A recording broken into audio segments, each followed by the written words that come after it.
주석서는요, 우리나라 최고의 법조인들이 모여가지고 조문별로 이렇게 하는 거예요. 김하열 교수님이라고 계시거든요. 우리나라에서 헌법연구관 넘버 3예요. 대통령 권한 대행을 탄핵하려면 151석이 아니라 200석이다. 그분이 그렇게 이야기한 거고요. 저도 물어봤습니다. 아니 주석서에 헌재 주석서에 그렇게 나와 있잖아요.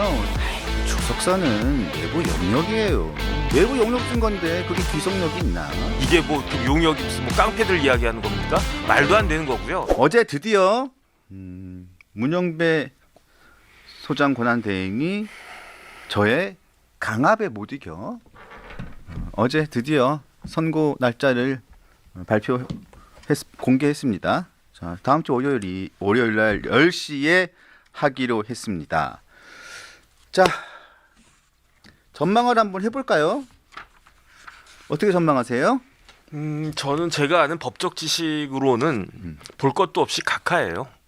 각하. 네네. 저는 그렇게 생각을 합니다. 왜 그렇게 생각을 하느냐? 음. 헌법재판소에서 책을 만들어냈어요. 그게 뭐냐면 헌법재판소의 근거가 되는 법이 두 가지가 있는데 첫 번째는 헌법이고요. 두 번째는 헌법재판소 법이에요.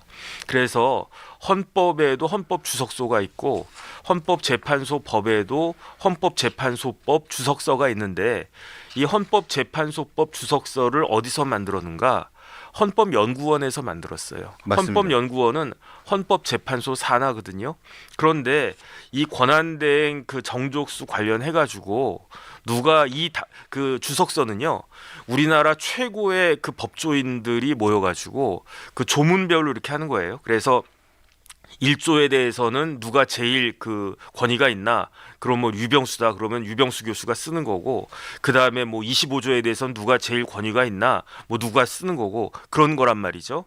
그런데 이 탄핵과 관련해서는 우리나라에서 탄핵에 대해서 제일 권위가 있는 사람이 있어요. 그 사람이 누구냐면은 고대 교수님이신데 김하열 교수님이라고 계시거든요. 네. 김하열 교수님이 우리나라에서 헌법연구관 넘버 3예요. 넘버 3. 예, 그러니까 우리나라 헌법재판소가 1987년 헌법에 따라 가지고 헌법재판소가 만들어졌는데 헌법재판소 만들어지고 넘버 1으로, 그러니까 순서를 말하는 겁니다. 네. 순서적으로 1번 타자로 헌법연구관이 되신 분이 누구냐?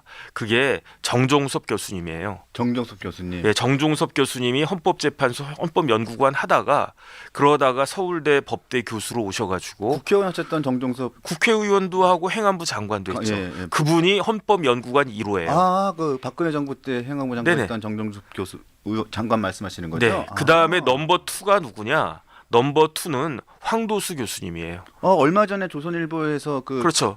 쓰셨던 지난 화요일에 강펀치에서 이야기했던, 말씀하셨던, 네네. 네. 그 가운데 딱 기각돼야 된다라고 말씀하셨던 황도수 교수님이 그 넘버 2로 헌법연구관 하다가 건대 로스쿨 그 교수 하시는 거고, 넘버 3가 누구냐? 그 넘버 3는 이제 몇 명이 같이 이렇게 딱 같이 동시에 임용되신 분들이 계신데 넘버 3가 김하열 교수예요. 아, 예. 김하열 교수도 그 사법시험 붙고 그 다음에 남부지청에서 그때는 그 지청이라고 그랬으니까 검사 하시다가 그러다가 옛날에 90년대 초에 검사는요 끝발이 있었잖아요. 그렇죠. 그런데 김하열 교수님이 그 잘 나가던 검사를, 초임이 남부지청이었으니까 막 사람들 막 발로 때리고 막 그랬잖아요. 그러니까 초임이 남부면은 그 검찰에서 굉장히 앞으로 전도가 유망한 그런 상황이었는데, 그런데도 헌법재판소 생긴 걸 보고 내가 뜻한 바 있다 해서 검사 때려치우고 대한민국의 넘버 3로 헌법연구관이 되셨는데, 그런데 그 김하열 교수님이 헌법연구관 하고 있을 때 어떤 일이 벌어졌느냐? 대통령 탄핵 사건이 딱 벌어진 거예요. 아, 그게 누구 탄핵이냐면 노무현 대통령 탄핵. 그러니까 야, 대통령 탄핵이라고 하는 게 실제로 가능한 거구나라고 하면서 헌법연구관 하면서 박사학위 논문을 받았는데 박사 논문 제목이 탄핵과 관련된 거예요. 제가 알고 있기로는 대한민국에서 대통령 탄핵과 관련해서 박사 논문 쓴 사람은 김하열 교수님밖에 없는데, 그분이 이제 헌법연구관 하시다가 고대 로스쿨로 이제 옮기셔가지고 지금 고대 로스쿨 그 교수하시고 헌법연구원 원장도 하시고 그랬거든요. 네. 그런데 제가 말을 장황하게 했는데 네. 이 대통령 탄핵 의결 정족수에 관해서 이 코멘타르를 쓴 사람이 누구냐? 김하열이에요. 김하열 교수님. 근데 김하열 교수님이 뭐라고 썼느냐? 이 대통령 권한 대행은 대통령과 마찬가지이기 때문에 대통령 권한 대행을 탄핵하려면 어떻게 해야 된다? 151석이 아니다. 200석이다. 그분이 그렇게 이야기한 거고요. 그게 상식적이지 않습니까? 예컨대 대통령이 탄핵됐어요. 그런데 그러면 어떻게 됩니까? 부랴부랴 그 임시지만 급하게 권한 대행을 갖다가 세웠는데 그런데 이번에 한덕수 총리처럼 151석만 있으면 탄핵할 수 있다. 그러면은 한덕수 총리 물러난단 말이에요. 저 권한 정지된단 말이에요. 그러면 최상목 권한 대행도 마찬가지예요. 그럼 권한 대대행도 151석이면 되겠네. 그러면 민주당까지 갈 것도 없이 과반수만 갖고 있는 정당이 마음에 안 들면 대통령 탄핵된 순간부터는 모든 그 행정부의 그 국무위원들을 다 대통령 권한 대행임에도 불구하고 탄핵할 수 있다는 이야기가 되잖아요. 맞습니다. 그거는 있을 수가 없는 일 아니겠습니까? 그러니까 그런 식의 그 결정은 내리지 못할 거다라고 저는 생각을 하고요. 네. 그렇기 때문에 그 월요일 날 봐야 되겠지만 저는 그 각하가 정답이다. 이건 누가 뭐라고 그래도 각하가 정답이다. 다른 오답을 갖다가 그 헌법재판관들이 무슨 결론을 낼지언정 저는 그 각하가 정답이라고 생각을 하고요. 거의 대부분의 법조인들은 그렇게 생각할 것이다라고 생각합니다. 자, 우리 정혁진 변호사님이 정말로 지극히 상식적이고 법률에 맞는 아주 지극적인 상식적으로 법리적으로 말씀을 해주셨는데, 자, 또 지금 어느 분들은 제가 앞으로 지금 잠깐 말씀드린 얘기를 하면 저 인간은 어디다가 또 빨대를 꽂아가지고 대도 않는 얘기를 또 한다. 또 얘기를 또 어디 또 뒤에 숨어가지고 워리어 이러면서 또 또 얘기를 또 할 거예요. 또 어디 숨어가지고 어둠 뒤에 숨어서 또 뭐 유병수 저 뭐 XX는 또 그러면서 또 새끼야 뭐 네가 뭘 안다고 또 뭐 사보작 미친 소리를 하느냐 또 마음껏 하세요. 자, 저는 제가 또 취재한 내용을 좀 말씀드리면 저는 좀 충격적인 내용을 취재를 좀 했는데 네네. 월요일에 나와봐야 알겠습니다만 일단은 제가 취재한 내용은 사실 제가 뭐 헌법재판관이 아니기 때문에 100%라고 제가 확신을 할 수는 없습니다만 제가 틀리기를 바라면서 말씀을 좀 드릴게요. 지금 제가 취재한 내용으로는 일단 지금 말씀하셨던 탄핵 정족수 있잖아요. 네네. 탄핵 정족수. 한덕수 총리 권한대행, 그러니까 대통령 권한대행에 대한 정족수가 지금 우원식 국회의장이 그냥 151명으로 본인이 정해버렸잖아요. 네네. 그래서 난리가 났었지 않습니까? 그래서 그 권한쟁의 심판을 국민의힘에서 먼저 냈잖아요. 네네. 아니다. 200명이다. 예? 200명이다. 대통령에 준해서 탄핵을 해야 된다고 얘기를 했는데 그리고 아까 지금 말씀하신 대로 네네. 주석서에도 200명으로 되어 있다. 그런데 헌재는 151명이 맞다라고 결론을 냈다고 합니다. 언제? 얼마 전에요. 얼마 전에? 네. 그러면 바뀌겠죠. 네. 얼마 전에 냈고 예. 그래서 기각이 아니고 151명으로 결론을 낸 상태에서 이제 본안으로 들어간 겁니다. 네네. 본안으로 들어가서 이제 한덕수 총리에 대한 탄핵 심판 심리에 대한 본안으로 들어갔고 그러니까 151명이 맞다라는 거죠. 왜냐하면 151명이 아니면 마은혁을 제외한 다른 그 정계선과 조한창에 대한 임명 자체에 대한 문제가 생기기 때문에 그것을 막아야겠다는 그런 판단이 있었나 봐요. 근데 그거는 말이 안 되는 게 그러면 뭐냐? 당사자잖아요. 정계선 조한창은. 그러면은 내가 헌법재판관에서 잘리기 싫으니까 그러니까 사심에 가득한 판결을 내린다. 그 이야기잖아요. 저도 그렇게 이해하기 때문에 속으로 분개하고 있습니다. 그런데 제 생각에는요. 그 지금 뭐 누가 뭐라고 이야기를 하고 그 다음에 유 기자가 유 차장이 취재한 게 정확하겠죠. 하지만은 뭐든지 변한단 말이에요.